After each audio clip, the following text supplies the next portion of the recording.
กลิ่นปลากระเบนทอดหอมๆยั่วใจอีกแล้วค่ะวันนี้เราจะชวนเพื่อนๆมาทำปลากระเบนทอดกันค่ะโดยใช้แป้งสูตรเด็ด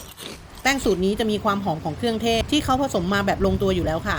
จะเป็นแป้งของ Tasty Choice นะคะสูตรไก่ทอดหัดใหญ่ค่ะแต่เราก็สามารถนำมาชุบทอดอาหารได้หลายอย่างเลยนะคะไม่จำเป็นต้องเป็นไก่ทอดอย่างเดียวค่ะอย่างวันนี้เรามีปลาจ้องมองค่ะเพื่อนๆเป็นปลากระเบนนะคะตัวไม่ใหญ่มากค่ะไซส์นี้กำลังดีเลยค่ะ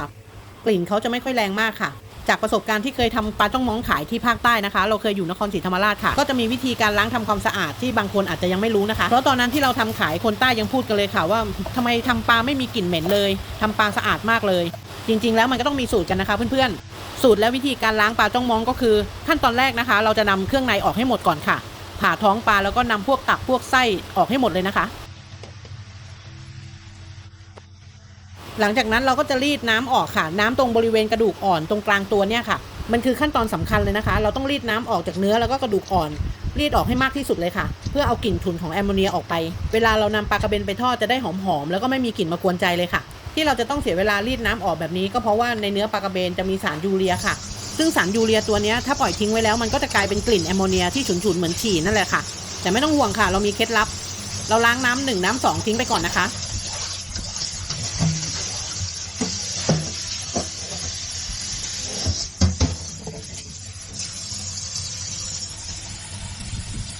ส่วนน้ำที่3เราจะผสมกับน้ำส้มสายชูค่ะเทน้ำส้มสายชูลงไปนิดหน่อยนะคะประมาณ1แก้วกาแฟค่ะถ้าเรามีเวลาเราก็แช่ทิ้งไว้ประมาณ 5-10 นาทีค่ะ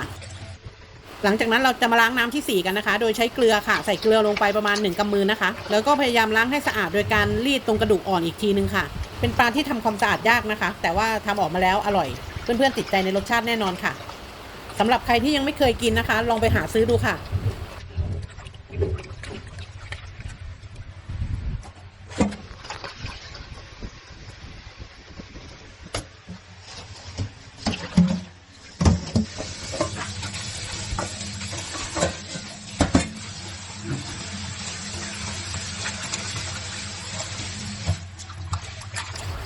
ในขั้นตอนสุดท้ายก็ล้างน้ำสะอาดอีกทีนึงค่ะหลังจากนั้นเราก็จะวางทิ้งไว้ให้เสด็จน้ำก่อนนะคะทีนี้เราไปเตรียมเครื่องสมุนไพรในการหมักผสมกับปลากระเบนกันค่ะเนื่องจากวันนี้เราจะใช้แป้ง Tasty Choice นะคะซึ่งจะมีเครื่องเทศอยู่แล้วค่ะเขาจะผสมเครื่องเทศอยู่แล้วเราก็จะมาปรุงเพิ่มแค่นิดหน่อยนะคะใส่พริกไทยลงไปประมาณครึ่งช้อนโต๊ะค่ะกระเทียม1กำมือ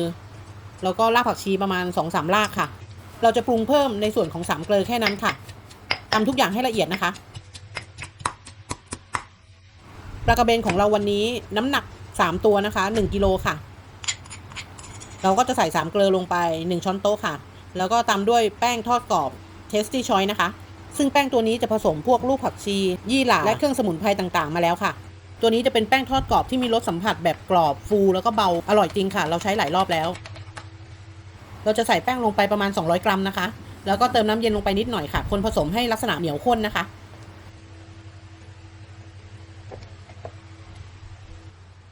เราจะเทลงไปผสมกับปลาแล้วก็เครื่องเทศ3เกลือเมื่อสักครู่ที่เราตำไว้ค่ะโดยที่เราจะไม่ต้องปรุงอะไรเพิ่มอีกแล้วนะคะไม่ว่าเป็นเกลือหรือผงปรุงรสซอสต่างๆไม่ต้องปรุงเพิ่มเลยค่ะแป้งตัวนี้เขาทำมาสำเร็จรูปอยู่แล้วค่ะเราจะคลุกเคล้าส่วนผสมทุกอย่างให้เข้ากันก่อนนะคะแล้วหมักพักทิ้งไว้ประมาณ 20-30 นาทีค่ะให้เนื้อปลาดูดซึมเครื่องเทศก่อนนะคะ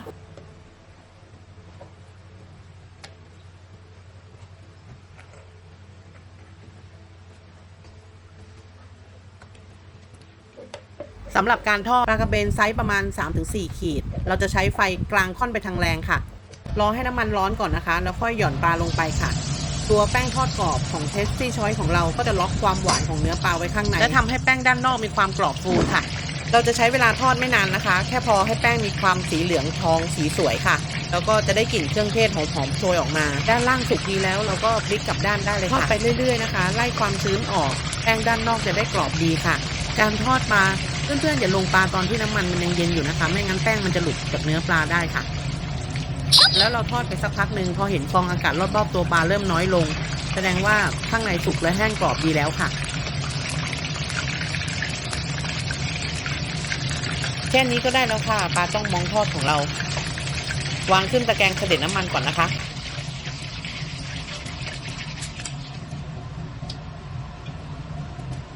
ถ้าเพื่อนๆเห็นปลากระเบนที่ตลาดลองซื้อมาทำดูนะคะมันอร่อยมากเลยค่ะจะกินกับน้ำจิ้มไก่ตาแม่ประนอมหรือว่าจะกินกับน้ำจิ้มจอมยุทธยิ่งอร่อยเลยค่ะ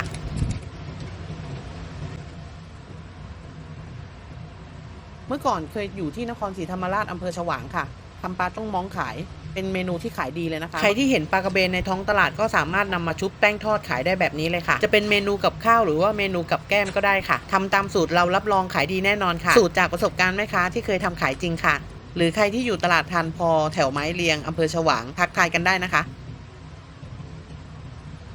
เราหวังว่าจะชอบเมนูปลาจ้องม้องทอดของเรานะคะแล้วเจอกันใหม่คลิปหน้าค่ะสวัสดีค่ะ